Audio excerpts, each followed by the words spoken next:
అమ్మా ఎవరో వచ్చినట్టున్నారు. ఎవరు? పాల డబ్బులు ఇస్తారమ్మా? ఎంతైంది బాబు? 750 రూపాయలమ్మా. 750 రూపాయలా? అవునమ్మా. కొంచెం ఉండు, తెస్తాను.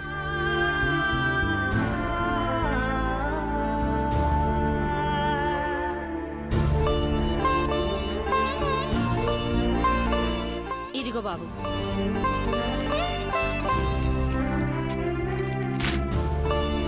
వస్తానమ్మా.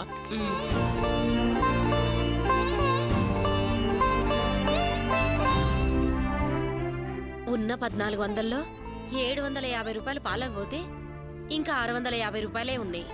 ఆకాష్కి జీతం వచ్చే వరకు వీటితోనే వెళ్ళదీయాలి. ఎలాగో ఏమో. పోనీ ఎవరి దగ్గరైనా అప్పు తీసుకుందామంటే ఏ రోజు ఎవరిని అడిగిన అలవాటే లేదు. ఏం చేయాలో ఏమో తోచడం లేదు. ఏంటమ్మా, ఎప్పుడు చూసినా ఏదో మంత్రాలు చదివినట్టు నీలో నువ్వు గొణుక్కుంటూ ఉంటావు. ఎప్పుడిలా గొణుక్కుంటూ ఉంటే ఇంటికి శని, గొంతుకు నస వస్తుంది. అసలు నీ సమస్య ఏంటి? సమస్య ఏమిటా? ఒక వారంలో గ్యాస్ సిలిండర్ అయిపోతుంది.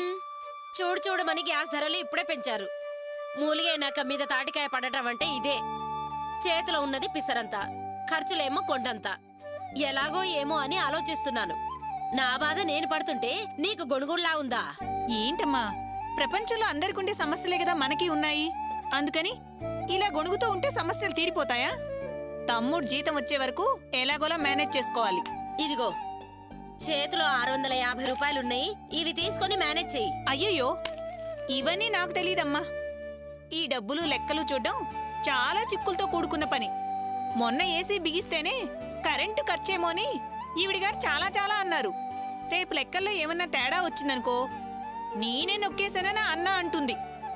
ఎవరైనా బాధ్యతలు తీసుకుంటే వంకలు పెట్టడం మాత్రం నీకు బాగా తెలిసే, కానీ బాధ్యత తీసుకునే ధైర్యం మాత్రం నీకు లేదు. పై కబుర్లు చెప్పమంటే చాలా చెప్తావు.